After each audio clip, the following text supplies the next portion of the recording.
If there's a plant as a beginner gardener that you really should have, it has to be an Agapanthus.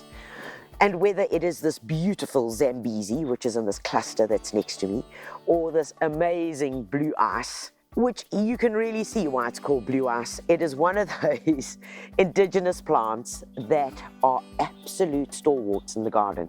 And these are hybrids that have been derived through no genetic manipulation, simply by what we call an offshoot. It is a freak of nature that is created, much like any variegated plant. Every now and again, something will be different and you'll get a sport, and that's how you end up with plants like this. Now, Zambezi has been around for a good few years, an amazing plant, especially when used in groups. In pots, it also does its job. It can cope with very light frost, but if you do get frost, it'll die down and then pop up again. And in fact, the people in the UK love to grow this plant.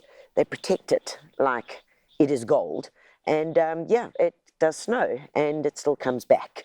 Zambezi gets a lovely flower, which is this tall spike here with the pale blue heads of blue. But what I like about it is even when it doesn't have the flowers, we've still got the amazing foliage, which just does the job for me. So January through to December, I know that this plant is going to be looking amazing in this section of the garden. And the fact that it's drought tolerant will make more plants, so when I've got a lot, simply lift it up, divide it, and plant more into the garden.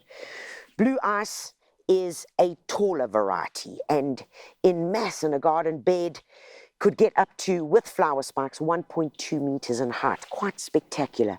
And once again, a good plant to have in groups of 3s, 5s, 7s, 9s, or even more.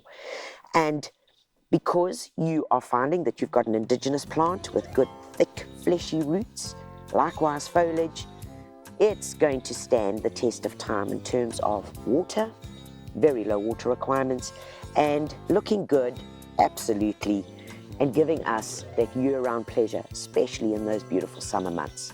So make sure that either one of these are on your shopping lists, because they really are worthwhile adding to your garden.